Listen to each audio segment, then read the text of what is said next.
We want to get back to our King 5 special report you just watched. Mark Wright took us inside Snoqualmie Casino, where a security company held an active shooter training course for workers there.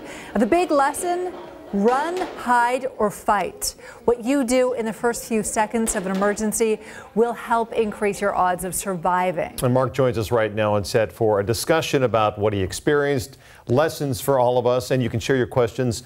Send a text to 206-448-4545. Okay, we do want to pull up some of those text messages because we have been bombarded by them. So one question was, what do you do when it is an outdoor space like Las Vegas? That's a good question. What was tricky about what happened in Las Vegas was no one knew where the shooter was, and he was a great distance away. Generally speaking, if you're outdoors, it's the same advice: create as much distance as quickly as possible between you and the threat. Somebody asked during the training, is it good to zigzag like they do in the movies? And they said, look, you're going to expend so much energy going this way and this way, and you're not going to get away as fast. They do not recommend zigzagging like in the old World War II movies. Right. They just say run, because you're a moving target. You're going to be harder to hit anyway. Generally, people aren't that really as good a shot as you see on TV or in the movies either. Another question, do you think you reacted differently since you knew it was staged?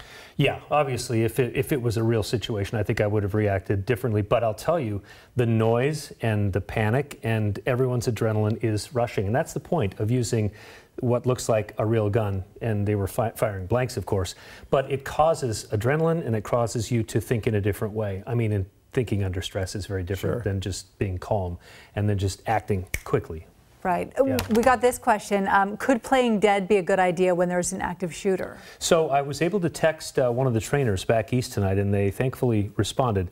Their answer is this. The answer would be it's an option and one to be taken with caution. Playing dead is a tactic that has its time and place, but not something to bet on, as there's no guarantee. When you're in time and space, that will dictate your actions. So it depends, and that's the big takeaway, is that all of this stuff depends on where you are and what's happening around you at the time. I know you had mentioned a lot of people had texted about where the firearms. How come you're not recommending that? And you had something earlier where you talked about that could be an option, but for a lot of people and businesses, it's not.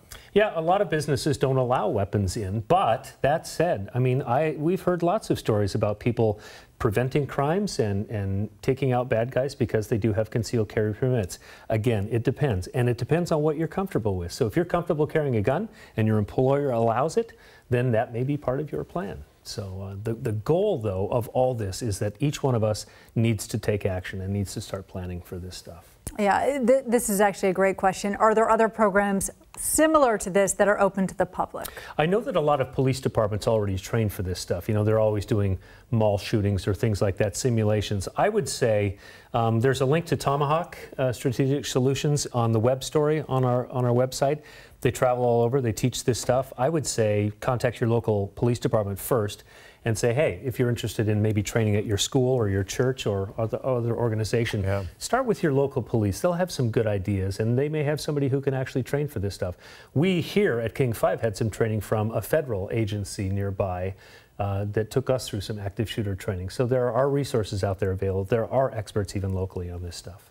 I like what that guy said. If you're not, I'm going to forget it. I'll go back and watch it. He quoted Benjamin Franklin. He's talking about if you're not prepared, he's preparing to fail. That's what it was. It's so true. Great. Yeah. I'll remember that. All right, thanks, Mark. This is the kind of story that could really save lives, so thank you very much. Thank you, guys.